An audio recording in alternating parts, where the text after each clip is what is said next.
Bienvenue sur Top Invest, la chaîne des top investissements. Ici, on parle essentiellement d'entreprises de qualité. Avons-nous une opportunité d'investissement ici sur MarineMax? C'est la question à laquelle on va essayer de répondre en se basant sur les états financiers de la compagnie. Je rappelle que ceci représente uniquement mon point de vue et non un conseil d'investissement. Et comme d'habitude, je me réserve le droit de me tromper. Donc, MarineMax, ici, c'est une demande spéciale de nos abonnés du service Top Premium. Donc, ici, on va aller regarder directement le revenu, les marges, ainsi que voilà, la dette nette. Et on va essayer d'estimer ici combien est-ce que ça vaut en date d'aujourd'hui. Est-ce que nous avons une opportunité d'investissement? D'accord? Donc, ici, MarineMax, c'est quoi? Simple, d'accord? C'est une compagnie ici, c'est un concessionnaire pour les bateaux récréatifs. Simple, ok? Donc, c'est-à-dire que vous voyez Katana, pour vendre des bateaux comme Katana, il va falloir, c'est un peu comme, voilà, il faut un showroom, d'accord? Donc, nous avons MarineMax qui vend, quand je dis MarineMax, MarineMax est essentiellement en Amérique du Nord, d'accord? Donc, vous allez voir MarineMax ici vend des bateaux en détail, d'accord? Donc, c'est un peu comme une concession automobile, mais uniquement pour les bateaux. Donc, vous voyez que c'est pas à peu près la même chose. C'est un peu comme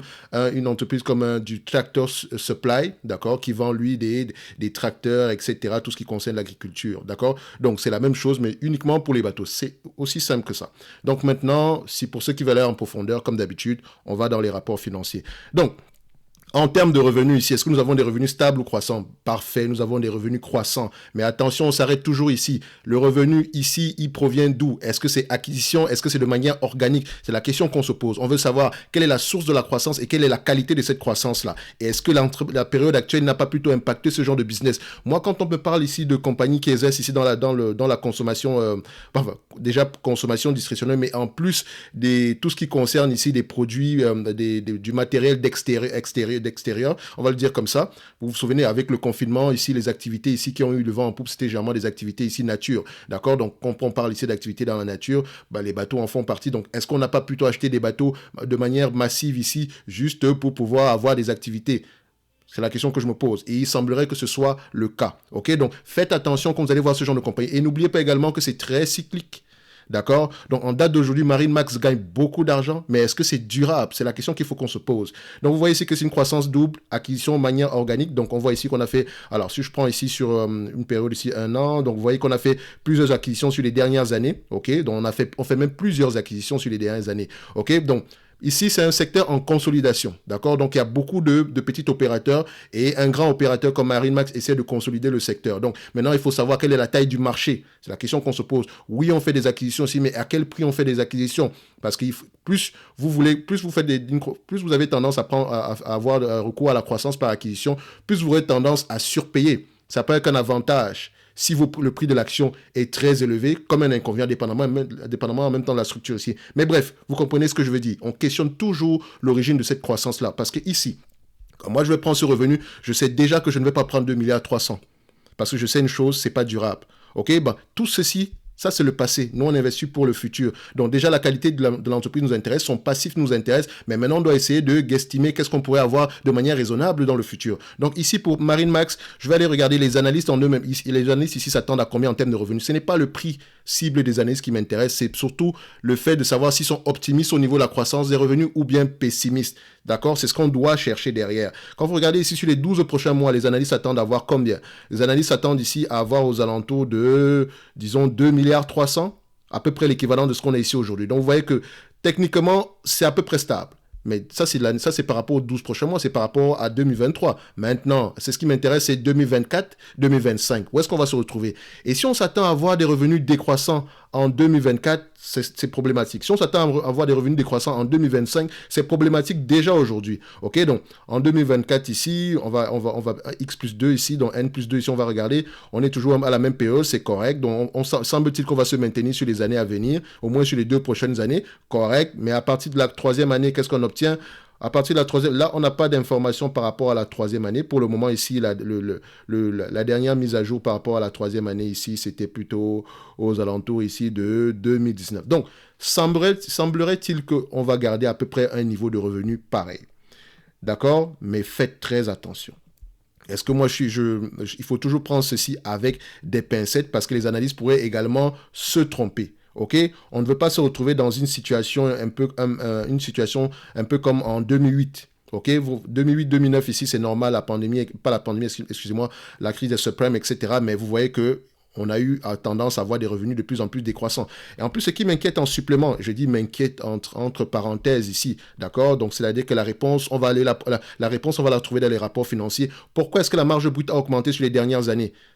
En tant que si j'étais propriétaire déjà de cette entreprise, j'aurais aimé ça. Mais je ne suis pas encore propriétaire, donc mon problème, c'est de savoir est-ce que c'est durable. Même si j'étais propriétaire, j'aimerais ça parce qu'actionnaire, c'est propriétaire. Même si c'est une action, tu es propriétaire. C'est comme ça qu'il faut voir les choses. Donc, ici, est-ce que je peux judicieusement me dire, en regardant juste les chiffres, que les 35% vont rester?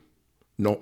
Donc, il faut aller chercher dans les rapports financiers pourquoi est-ce qu'on a des marges de 35%. Est-ce qu'on pense que ces marges de 35%-là sont durables? En tout cas, sur les dernières périodes, par rapport au dernier trimestre ici, on se maintient.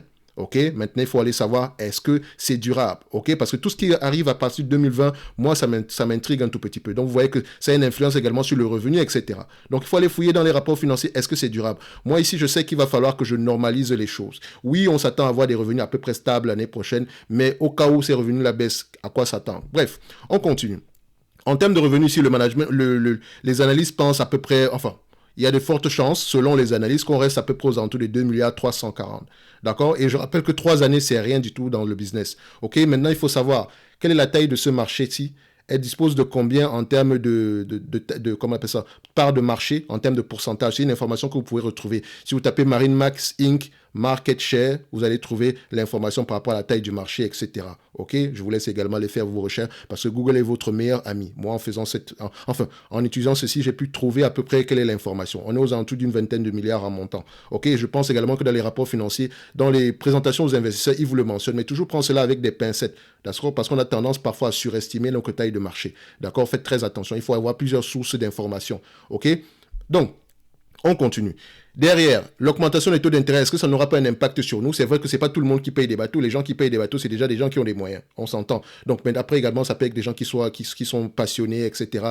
Donc, ça n'a peut-être pas... c'est pas généralement la même dynamique en termes de variation. Est-ce que quand je dis dynamique, est-ce que la variation des taux d'intérêt nous impacte réellement? C'est la question qu'on doit se poser. Mais il faut aller regarder également dans les rapports financiers, mais c'est une question à se poser. OK? Donc, augmentation des taux d'intérêt, ça veut dire ici diminution de la demande ou des volumes. Donc maintenant, il faudrait regarder dans le secteur d'activité en lui-même comment est-ce qu'il évolue, quelle est la dynamique derrière pour que voilà, les commandes soient de plus en plus élevées, etc. Donc, on continue ici. En termes de chiffre d'affaires, je prends celui qu'on a sur les 12 derniers mois, 2 milliards 340, d'accord? Déjà, ça serait déjà une bonne chose. 2 milliards 340, donc on va juste faire ça ici, le remettre à ce niveau-ci et revenir là. 2 milliards 340 plutôt. Donc, on va le mettre ici. 2,340. Maintenant, en termes de marge, OK? Marge nette. Je prends déjà les net margins, d'accord? Et je compare avec les free cash flow. OK? Qu'est-ce que je constate? Je vais voir je vais voir des deux éléments qui parlent le même langage. Ici, je constate ici que les free cash flow et les net income, c'est un peu difficile. Ils ne parlent pas le même langage. OK? Vous voyez ici que les free cash flow sont en dents de scie. Les net income sont un tout petit peu plus stables.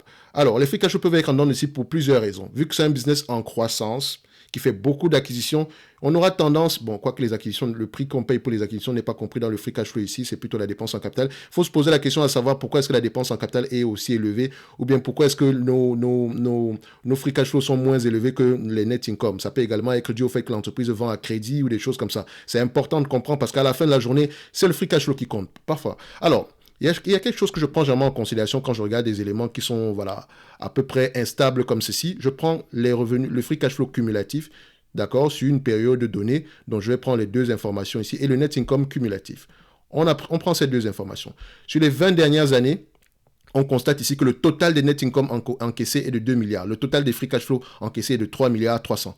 Donc, sur les 20 dernières années, les free cash flow on a pu s'encaisser en termes de free cash flow plutôt qu'en net income. C'est déjà une bonne chose parce que moi ici, le principe est simple. Il faut que les net income soient au moins l'équivalent des free cash flow. Ici, quand les free cash flow sont plus élevés que les net income, moi, ça me va.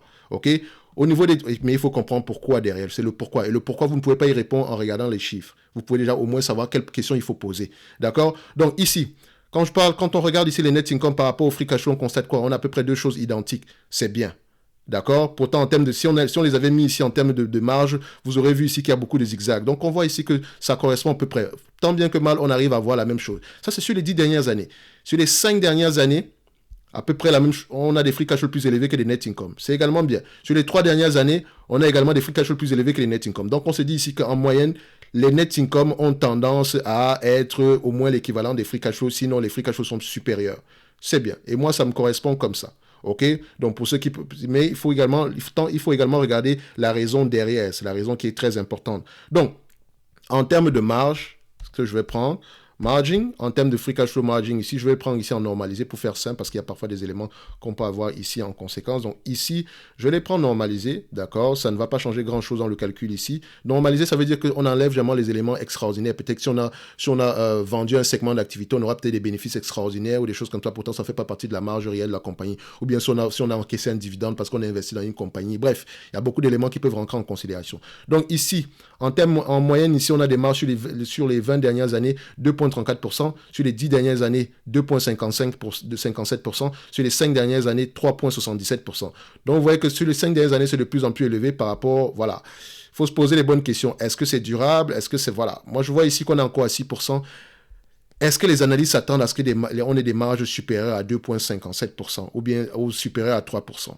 Donc, ici, il faut vraiment utiliser, voilà, entre 3,77 et 2,57, qu'est-ce qu'on va prendre? Je vais couper la poire en deux, je vais prendre 3%.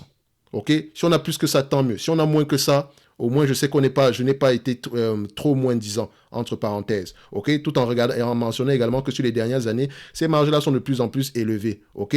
Donc la véritable question est de répondre à la question du pourquoi. OK? Donc, on continue ici. J'ai pris mon 3% de marge. OK? Donc, on met 3% ici. OK? Une fois que c'est fait, en termes de... Maintenant, on cherche le nombre d'actions. Est-ce que nous avons une entreprise ici qui rachète ses actions ou bien qui émet beaucoup d'actions, qui émet de nouvelles actions? Donc ici, qui dilue ses actionnaires. On a 22,22, donc elle dilue, enfin pas diluer, elle rachète ses actions. 22,22. Moi, j'aime bien ça. Pourtant, c'est une entreprise qui fait une croissance ici par acquisition. Donc, c'est une bonne chose que le nombre d'actions soit de moins en moins élevé ou bien stable. En termes de PER, je vous dis directement, ça, c'est le genre de business qui va avoir tendance à avoir des PER très, très peu élevés. Maintenant, vous devez savoir que les free cash flow ont généralement tendance à être plus élevés que les net income. Donc, ça peut également impacter ici. Mais en termes de marge, je vous ai toujours dit que les free cash flow, les PER, c'est un rendement. Pour un business aussi fluctuant, même s'il a l'air facile à comprendre, il faut se dire également que ça reste assez cyclique. Moi, je paierais aux alentours entre 10 et 17 fois les bénéfices. 17 fois, c'est que je suis même trop optimiste. C'est même par rapport, c'est même par rapport à la croissance future, mais je ne paierais pas 20 fois les bénéfices pour cette compagnie-ci. D'accord? 15 fois les bénéfices, même serait mon hypothèse de base ici. Parce qu'on est toujours ici dans un secteur, on ne sait jamais quand est-ce que ce cycle-là va se retourner. D'accord? Donc, il vaut mieux être assez, voilà. Pas trop optimiste ni trop pessimiste. On reste assez équilibré. Et 15% ici, voilà, 15 fois les bénéfices ici, c'est un rendement ici de combien? Donc 15 fois les bénéfices, c'est un rendement ici de 6,66%. C'est assez correct. D'accord? Vous voyez également qu'en termes de PER, on se négocie généralement ici à 14 fois les bénéfices sur les 20 dernières années. Sur les 10 dernières années, 12 fois les bénéfices. Sur les 5 dernières années, 10 fois les bénéfices. Ça veut juste dire que sur les 5-10 dernières années, l'entreprise ici a des bénéfices nets de plus en plus élevés. Le marché paye de moins en moins. D'accord? Donc ici, vu que nous, on va normaliser les choses, on ne prend pas 6% de rendement, de bénéfices nets comme en date d'aujourd'hui. Nous, on prend 3%. Donc techniquement, en prenant déjà 3% ici, on aurait déjà tendance à sous-évaluer la compagnie en date d'aujourd'hui. D'accord? Donc on normalise les résultats. Donc je prendrai 15 fois les bénéfices maximum. D'accord? Moins la dette nette. OK? Donc minimum 10 fois. Maximum 15 fois. Je pourrais aller jusqu'à 17, mais je vais me limiter à 15. OK? En termes de dette nette, qu'est-ce que nous avons ici? Dette nette ici... au niveau de la dette nette, ici, nous avons aux alentours de 743 millions, d'accord, en termes de dette nette. Donc, 743, c'est ce que je vais mettre ici. 743. Donc, qualité de dividende, on va y revenir. On ne verse même pas de dividende et c'est une bonne chose comme ça parce que l'entreprise est encore en croissance. Donc, c'est parfait. Donc, qu'est-ce qui va se passer présentement? On a 2,340 milliards. Admettons que l'entreprise rapporte en moyenne 2,340 milliards. D'accord? 3% de marge bénéficiaire ici, d'accord, à 15 fois les bénéfices, d'accord, moins la dette nette, on va se retrouver, si j'enlève la dette nette ici, on va se retrouver aux alentours de combien? On va se retrouver aux alentours de, voilà, on va se retrouver aux alentours ici de 300 millions, d'accord, mais je vais quand même le faire ici, moins 743, et je vous assure que j'ai normalisé, on est à $310 l'action, donc à X... 15, non, c'est pas $310 l'action, c'est 310 millions. Divisé par le nombre d'actions, 22,22, ça me donne ici au total $14. J'ai arrondi à $14. Simple. OK?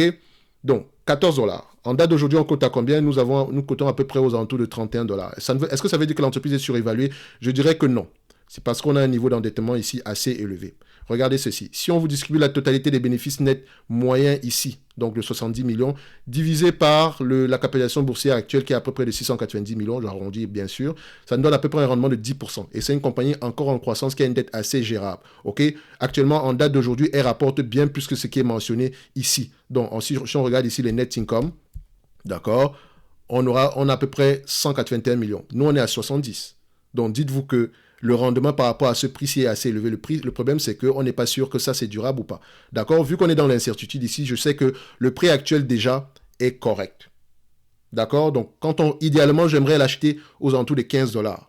D'accord? Mais je sais que le prix actuel est correct. Pourquoi est-ce que je dis qu'il est correct? C'est simple. Hein?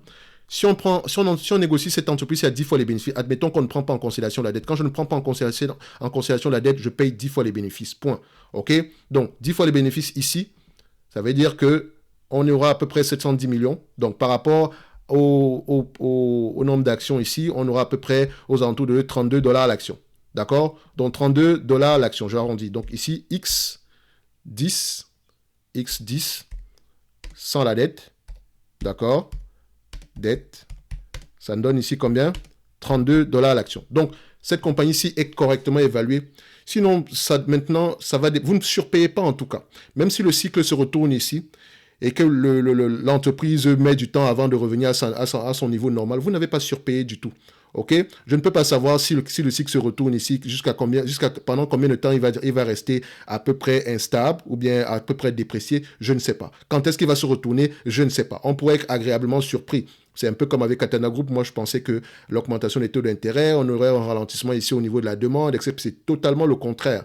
Mais il faut prendre en considération que ça pourrait arriver parce que c'est la dynamique même de cette industrie-là. Il y a des cas exceptionnels, donc il ne faut pas se voiler la face. Ici, en date d'aujourd'hui, je paye Marine Max à ce prix si je ne surpaye pas. Mais je ne vais sûrement pas m'attendre à grand-chose. Si on a plus que ça, tant mieux. OK?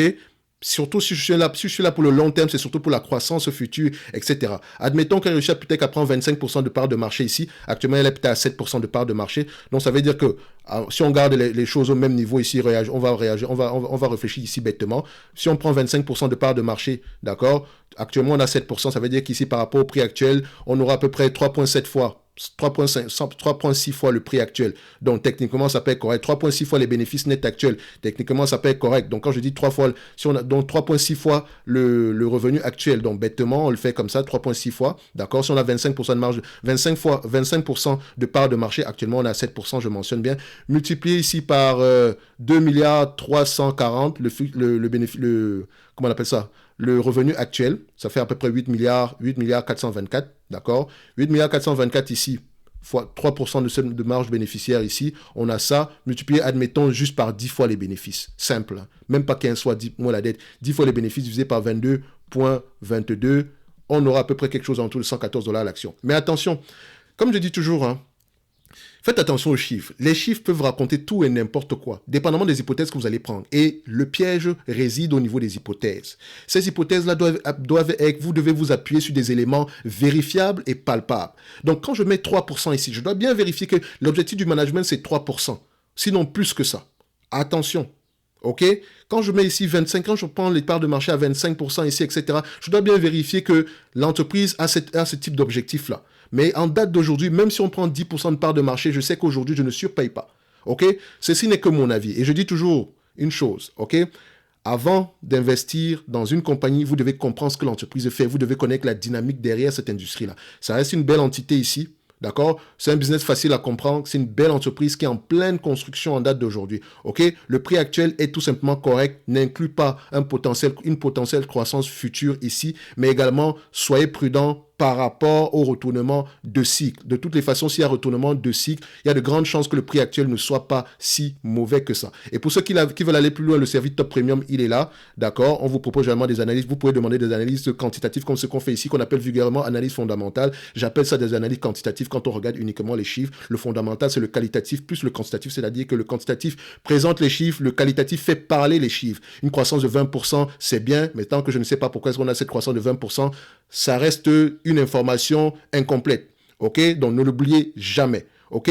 Donc, après, en supplément de ça, je propose également 2 entreprises qui sont sous-évaluées avec des notes d'analyse qui viennent avec. Dans les notes d'analyse, je lis les rapports financiers, etc. Je vous donne à peu près une information sur eux qui tient en moins d'une page ici par rapport à ce que moi j'ai pu comprendre de la dynamique à court terme. OK? Donc, on fait également le suivi jusqu'à invalidation de la thèse. Donc, présentement, nous sommes à 2 entreprises dans le portefeuille présentement et nous aurons une 3e entreprise, 2 autres entreprises au courant de ce mois-ci. Essentiellement des entreprises nord-américaines. Je dis bien dit essentiellement. Ça n'exclut pas d'ici de parler d'entreprises ici éligibles au PEA, mais ne vous attendez pas à des miracles. Parce que ce que je propose ici, c'est essentiellement également des entreprises qui, moi, m'intéressent. Donc, vu que je suis un one-man band, je dois également me concentrer sur des entreprises qui sont dans ma zone géographique. OK? Parce que c'est l'équivalent à peu près. Ça me permet également de pouvoir profiter, donc de faire ici une pierre deux coups. OK? Donc, en supplément de ça, n'oubliez pas, vous avez le Discord privé en lien dans le service en question. Donc, au-delà de ça, vous recevez ici des analyses sectorielles qui sont également gratuites dans le segment ici top news, dans la top newsletter.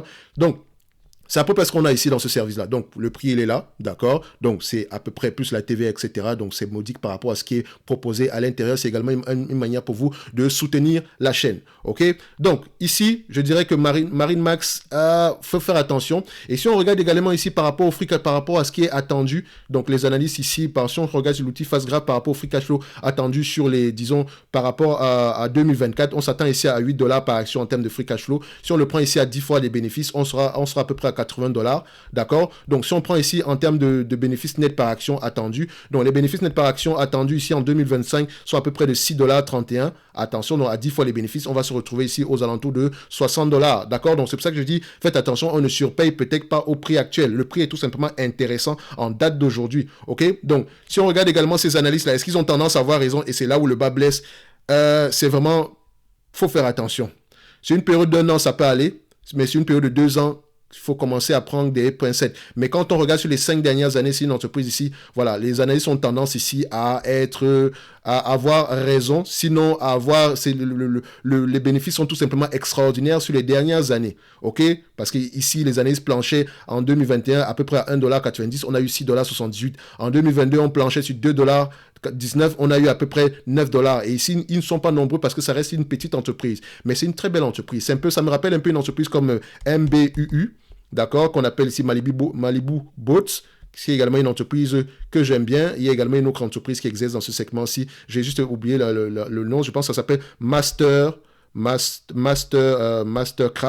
si je ne me trompe pas. Exactement, Mastercraft, oui, exactement. Mastercraft également, c'est une belle entreprise dans ce segment d'activité-ci. Donc moi, j'aime bien les entreprises dans le segment des boats, en fait. Donc vous voyez, Mastercraft a littéralement explosé ici, ce qui n'est pas étonnant. Les amis, on ne parle pas souvent de très belles entreprises. On ne parle pas de très belles entreprises ici. Vous me faites parler essentiellement d'entreprises européennes, alors qu'on a de belles entités aux États-Unis. Donc, cette entreprise, c'est une belle entité. C'est un peu comme MBUU également. C'est un peu comme Thor Industries. C'est un peu comme Patrick Industries. C'est également comme PPII, Polaris. C'est également comme, je peux mettre ici, Packard.